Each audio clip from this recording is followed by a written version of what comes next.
Seorang teman saya berkata kepada saya ketika dia mendengarkan video-video saya tentang rukun beragama. Kemudian dia tanya, kenapa Bang tidak bicara tentang rukun bergereja?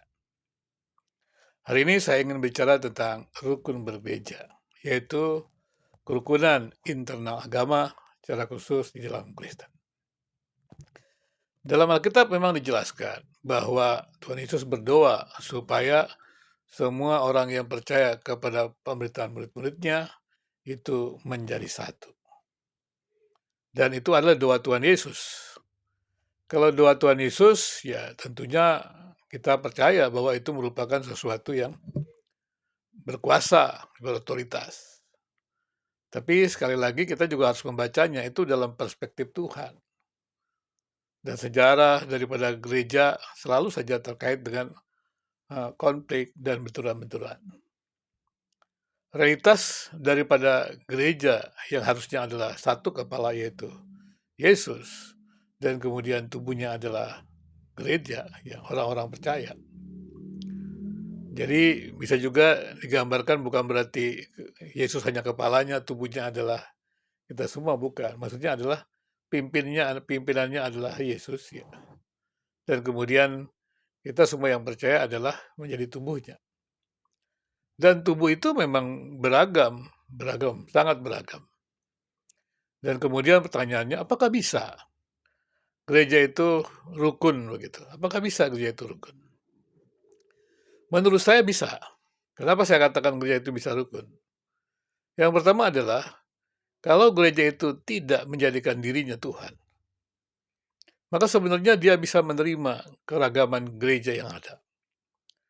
Kalau kita bisa menerima diri kita apa adanya, sebagaimana adanya kita, tidak memposisikan diri lebih hebat dari yang lain, lebih berkuasa dari yang lain, lebih berotoritas daripada yang lain, atau mengklaim diri satu-satunya yang diperintahkan Tuhan untuk mengabarkan tentang kabar baik, atau satu-satunya komunitas yang dipercaya Tuhan memberikan kabar baik dengan alasan memiliki doktrin yang hebat, dengan alasan memiliki segala macam lah yang dianggap layak menjadi wakil Kristus, menjadi tubuh Kristus yang mulia. Itu semuanya adalah klaim-klaim. Persoalannya adalah, apakah realitasnya demikian? Pengalaman saya mengunjungi berbagai gereja, melayani berbagai gereja, setelah saya amati, tidak satu pun gereja yang sempurna. Dan itu memang benar. Dan setiap gereja itu mempunyai penekanan-penekanan pada, ya, tergantung lokalitasnya, tergantung juga individu-individu yang bergabung dalam komunitas gereja itu. Jadi ya, setiap gereja itu mengalami keragaman sebenarnya. Nah pertanyaannya adalah, kenapa kalau dalam gereja itu bisa menerima keragaman, di luar denominasi gereja lain tidak bisa menerima keragaman? Nah itu kan menjadi persoalan. Jadi menurut saya adalah bahwa rukun bergereja itu sesuatu yang harusnya bisa kita lakukan, kita usahakan. Meskipun saya pernah bertanya kepada seorang profesor, Rob, bukankah Alkitab mengatakan bahwa mereka yang percaya kepada Yesus atau percaya kepada pemberitaan-pemberitaan murid-murid Yesus, ya mereka itu dimasukkan dalam sebuah gereja, sebuah persekutuan gereja, maka mereka itu memiliki kesatuan. Mereka itu bisa hidup dalam kesatuan. Tapi pada realitasnya kenapa tidak, Prof? Kemudian saya kaget ketika dia mengatakan, sudah, buang saja keinginanmu itu untuk mempersatukan gereja. Tapi kemudian ketika saya amati juga, saya juga sudah mengamati bagaimana perjalanan Katolik dan Protestan. Katolik membidat-bidatkan Protestan, Protestan juga membidat-bidatkan Katolik. Katolik menganggap diri gereja yang universal, satu-satunya gereja yang benar. Protestan juga menganggap ya yang benar itu adalah Protestan. Jadi kalau di Katolik mengatakan dia gereja yang benar dari Kristus, tidak ada buktinya. Lanjutan dari Petrus ke Paulus tidak ada buktinya. Itu semua keyakinan iman. Saya tidak mengatakan salah gitu. Demikian juga perbedaan-perbedaan dogma di Katolik, baik kepausan, baik doktrin ketidakberdosaan Maria, itu tidak ada buktinya. Dan semuanya juga keyakinan Kristen juga tentang Tuhan itu tidak ada buktinya. Memang kita katakan waktu murid-murid Tuhan Yesus adalah saksi bagaimana mereka menjadi murid Yesus, Yesus kemudian mati dan bangkit kembali, mereka ada saksi. Jangan lupa, sampai pada saat itu meskipun Alkitab mengatakan, melaporkan bahwa banyak apa namanya, orang-orang yang mengawal ya, prajurit-prajurit itu menceritakan kabar bohong. Tapi kabar bohong itu sampai sekarang masih ada. Dan herannya, waktu Yesus bangkit dan berjumpa dengan murid-muridnya, dia tidak bicara tentang kabar bohong. Karena kebenaran itu akan mengusir kebohongan. Itu artinya tidak usah kita mati-matian membela kebenaran. Karena kebenaran itu dapat membuktikan dirinya adalah sebagai kebenaran. Nah, kembali kepada persoalan. Apakah bisa gereja itu rukun, gereja itu bersama? Menurut saya bisa. Karena itu sudah ada pernyataan dari Alkitab, itu doa Tuhan Yesus. Doa itu berkuasa loh. Jadi bagaimana supaya kita bisa rukun bergereja? Persoalannya adalah agama maksud gereja itu selalu saja dikaitkan dengan kepentingan ekonomi dan politik. Nah, awalnya gereja adalah komunitas misioner. Dia bukan organisasi yang kuat gitu. Tapi kemudian ketika gereja itu menjadi organisasi yang kuat, dia kemudian ya karena setiap organisasi yang dibangun oleh manusia, dipimpin oleh manusia pasti tidak sempurna. Terjadilah perpecahan-perpecahan. Kemudian terjadi Protestan, di Protestan juga banyak terjadi. Kemudian pertanyaannya, apakah kita memang mengizinkan perpecahan? Menurut saya ya selalu sudah diusahakan sedemikian rupa, kemudian perbedaan itu tidak bisa didialogkan. Itu berarti ada iman yang berbeda. Maksudnya bukan iman Tuhan kepada Tuhan, ada dogma-dogma yang berbeda. Dogma-dogma agama itu dibangun dasar iman. Maka keabsolutan dogma-dogma itu hanya dalam iman. Jadi kalau katakan ini dogma saya ini sempurna, itu hanya iman, final, itu hanya iman. Karena tidak ada rumusan manusia itu yang sempurna. Karena itu saya selalu katakan dogma itu boleh diperiksa oleh Alkitab. Demikian juga mungkin Katolik mengatakan, enggak, semuanya tradisi. Ya tradisi kan tidak ada yang sempurna. Kalau gitu boleh dong kita berbeda. Boleh kan kita berbeda? Nah pertanyaannya adalah, kenapa kita selalu ingin menyeragamkan?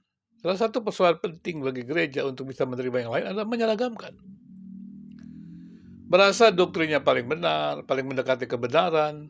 Tapi paling mendekati kebenaran juga kalau saya tanya, doktrin Anda paling mendekati kebenaran itu kebenarannya sejauh mana?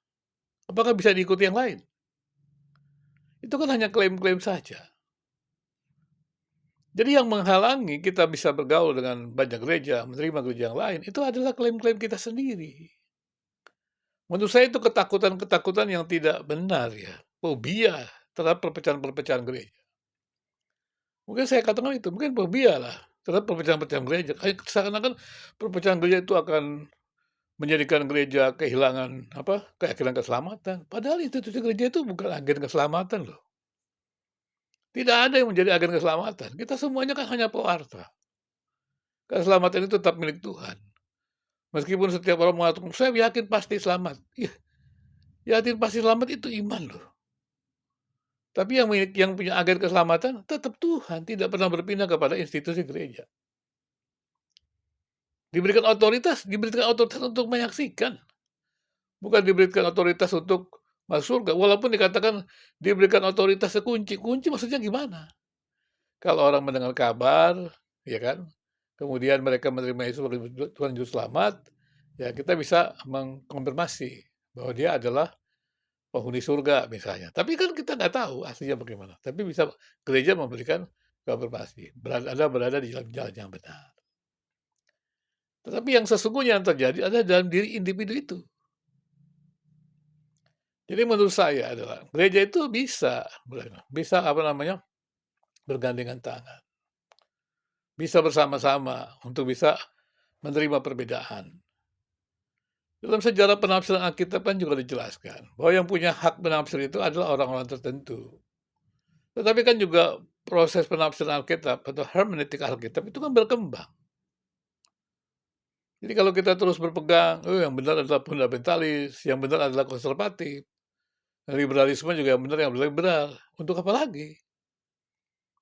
Pada masa kini kita nggak bisa lagi mengkotak-kotakan seperti itu. Mereka kan punya metode-metode yang ada dan secara ilmiah bisa dipertanggungjawabkan. Kenapa kita harus ribut dengan itu? Paling tidak ada bukti-bukti yang adalah mengapa mereka percaya. Ada pendukung-pendukungnya mereka percaya. Nah kalau sudah demikian kan berarti ada komunitas-komunitas yang beragam. Nah kalau komunitas beragam kenapa kita mesti campur kepada komunitas yang lain? Tapi kan sebagai ciptaan Tuhan, sebagai umat beragama, sebagai gereja, kita punya kesatuan. Kalau kita mengatakan kita adalah gereja, kepala gerejanya adalah Yesus, maka sebenarnya kita mestinya harus memelihara kesatuan. Dan tidak boleh satu anggota tubuh itu menjadi kepala gitu loh. Jadi kalau denominasi gereja, baik Katolik, Protestan, maupun banyak denominasi dalam Protestan, ya, mengakui kepala gerejanya adalah Yesus, ya berbeda tidak ada masalah. Dan anggota-anggota tubuh yang beragam itu bisa bekerja sama, bisa saling belajar. Bahkan penafsiran-penafsiran Alkitab itu bisa makin lebih baik. Kenapa kita ini mengalami kemunduran, ya secara khusus di Indonesia ini, kemunduran penafsiran Alkitab? Karena terlalu banyak denominasi, dan kemudian tidak ada pakar-pakar teologi yang berani bicara sebagai teologi akademik. Ini saya bicara dengan Protestantisme. Di Protestantisme itu tidak ada teologi akademik, yang mereka ada adalah teologi gereja. Dan banyak yang tidak bisa membedakan antara teologi akademik dan teologi gereja. Kalau kita bicara gereja, itu berarti ada doktrin dogma gereja yang diajarkan kepada jemaat. Tapi kalau bicara teologi akademik, maka seorang teolog yang memberikan pikiran-pikiran, pengembangan-pengembangan pemikiran untuk kemajuan teologi gereja. Berarti sebenarnya kita semua bisa memanfaatkan teologi akademik ini untuk memajukan doktrin dan kemudian dogma-dogma gereja. Dan di sana kita juga bisa menemukan nilai-nilai inklusif atau doktrin atau dogma yang inklusif. Artinya dalam semua gereja. Ada juga yang eksklusif. Nah, semangat daripada pemberitaan yang eksklusif ini harus dilandasi nilai inklusif, yaitu sama-sama gereja. Jadi ketika kita mengatakan kita tuh berbeda dalam hal ini, tapi harus dengan semangat bahwa kita itu satu, tubuh Kristus. Jangan kita katakan kita berbeda, Anda bukan tubuh Kristus. Nggak bisa begitu, kita nggak bisa menghakimi. Yang menghakimi itu Tuhan. Tapi katakan saja kalau berbeda. Berbeda dalam hal apa? Ya sudah. Tapi ketika dikatakan perbedaannya, itu harus di atas dasar semangat kebersamaan sebagai gereja. Jadi menurut saya sebenarnya tidak ada persoalan untuk kita mengusahakan persatuan gereja. Demikian juga ketika lihat juga ekumenikal, ketika semangat untuk kesatuan gereja setelah Vatikan II yang tetap menekankan inviolabilitas dari kepausan. Ya sudah, nggak apa-apa. Kita tetap bisa rukun. Jadi Katolik tetap dengan kepausannya bisa rukun. Kita Protestan bisa dengan episkopalnya, bisa dengan kongregasionalnya, ya bisa juga dengan presbyterian sinodalnya. Itu kan pemerintahan gereja. Paling tidak kan ada 4 ini. Dan itu sudah ada. Jadi pemerintahan gereja hanya 4 saja sebenarnya. Tapi ketika terjadi individu-individu yang meninggikan diri, yang merasa diri lebih hebat, menjadi pimpinan, itu kan oknum. Sebetulnya bisa diatasi dengan dialog-dialog yang baik. Jadi sekali lagi bahwa kerukunan agama, interagama itu penting. Jadi rukun bergereja itu sesuatu yang penting karena itu internal agama. Kalau gereja itu tidak rukun satu sama lain, bagaimana mereka bisa belajar satu sama lain mengembangkan komunitasnya? Saya lihat STT di Indonesia ini memprihatinkan. Coba saja jumlah STT-nya bisa melebihi dari jumlah sinode. Lulusannya mau kemana? Karena itu kemudian yang berkembang adalah prodi-prodi yang dikembangkan oleh Dirjen Bimas Kristen. Karena mereka memiliki peluang kerjanya. Tapi kalau mereka terus di jurusan teologi, ya mau kemana mereka? Sudah jumlahnya banyak, ya denominasinya banyak, mau kemana mereka? Memang ada yang mengatakan independen atau interdenominasi, tapi kan itu klaim. Apa betul itu ya interdenominasi? Apa betul itu independen? Itu mesti dikaji. Tapi paling tidak ketika kita bisa rukun beragama itu, ya, rukun bergereja juga, kita bisa lebih baik mencari kaitan-kaitan, tali temali yang saling kait mengait, di mana ada ya nilai-nilai yang bersama, nilai-nilai yang inklusif. Jadi sekali lagi bagi saya rukun bergereja itu sebenarnya kerukunan internal agama dan harusnya bisa. Jadi tidak bisa kita terus ribut-ribut terus. Ya memang kadang-kadang ya ada satu alumni begitu. Karena apa namanya? Alumni pendidikan tinggi teologi. Ini saya tidak usah sebutkan. Karena dia ada interdenominasi atau independen gitulah ya. Tidak bernaung dalam denominasi tertentu. Nah ini kan menjadi persoalan walaupun sebenarnya tetap saja dia ada denominasinya juga begitu. Nah kemudian bagaimana lulusan-lulusannya, luaran-luarannya? Nah luaran-luarannya juga harusnya kan juga menerima itu karena ada ikatan ketika mereka berada dalam sebuah pendidikan tinggi teologi yang ya independen, yang interdenominasi. Mestinya ini menjadi dasar rukun bergereja. Ketika mereka masuk melayani atau bertugas di berbagai gereja, kan mereka sudah terbiasa dengan rukun ya di dalam interdenominasi itu dalam pendidikan tinggi teologi. Harusnya dia bisa. Tapi tidak selalu demikian. Kadang-kadang ikatan gereja denominasi itu bisa juga mempengaruhi. Mungkin juga karena kesibukan, tidak ada komunikasi dengan yang lain segala macam. Itu bisa terjadi. Tapi pada prinsipnya, kalau kita lihat, kita pilah-pilah, sebenarnya rukun bergereja itu adalah sebuah keharusan. Pertama adalah karena doa Tuhan Yesus sendiri yang mengatakan bahwa semua yang percaya itu menjadi satu, satu di dalam Kristus. Yang kedua adalah ya sumber daripada berteologinya juga sama. Memang yang persoalan adalah banyak yang tidak mengembangkan hermeneutik dengan baik.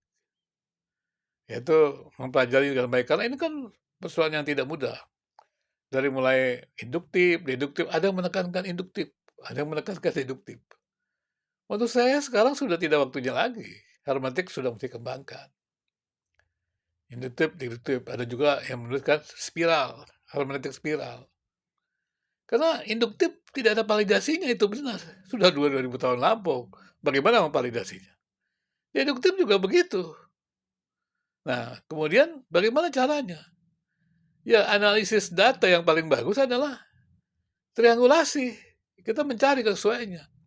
Jadi justru dengan mengembangkan hermeneutik yang seperti itu, ya, ya apalagi saling memeriksa, saling dialog, itu akan lebih baik. Gereja tidak lagi mengklaim bahwa dia adalah yang paling sempurna. Dogma boleh ada dogma-dogma gereja boleh, bukan tidak boleh. Tapi itu dogma mengikat ke dalam. Supaya dia terus bisa, ya namanya dogma ya, dogma mengikat ke dalam. Ya berarti membedakan yang di luar kan gitu. Tapi meskipun dogma mengikat ke dalam membedakan yang di luar kan bukan berarti tidak ada perekat. Ya, atau tidak berarti tidak ada hubungan dengan yang di luar. Kan ada banyak hubungan-hubungan yang lain. Loyalitas kita kan bukan loyalitas tunggal. Ya, loyalitas tunggal pertama ya memang ke Tuhan. Tapi kan kita juga harus mengasihi sama. Ya. Jadi nggak ada yang tunggal gitu. Mengasihi Tuhan, mengasihi sama, nggak ada yang tunggal. Mestinya kita bisa melakukan itu. Jadi gereja bisa harusnya. Jadi menurut saya rukun bergereja itu sesuatu yang perlu dikembangkan. Jadi menurut saya ada apa namanya maki-makian, hujatan, sesat, bidat nggak perlu ada. Itu udah masa lampau menurut saya. Dan lagi pula ya tidak ada dogma doktrin itu yang bisa ditransfer. Lalu saja jemaat ke depan akan mengkonstruksinya. Dan ketika mengkonstruksinya, mau mengembangkannya. Mestinya mengembangkan. Kalau tidak mengembangkan, akan mengalami kemunduran. Jadi menurut saya sekali lagi Katolik, Protestan, dan berbagai denominasi Protestan bisa rukun bergereja. Nah, kalau kita rukun bergereja, kita bisa menjadi pelopor untuk menghadirkan perdamaian. Bukan hanya perdamaian rukun dalam bergereja, tapi agama-agama. Dan secara khusus di Indonesia, itu menjadi modal dasar pembangunan Indonesia. Kalau negeri ini tidak maju-maju, maka sebenarnya kita bertanggung jawab juga. Karena kita gagal membangun kerjasama kerukunan itu. Mari kita mulai bangun kerukunan bergereja, kemudian bangun kerukunan agama-agama. Jadi internal agama. Kerukunan internal agama itu sangat penting untuk hadirnya kerukunan antar agama. Dan kemudian kerukunan agama-agama dengan pemerintah.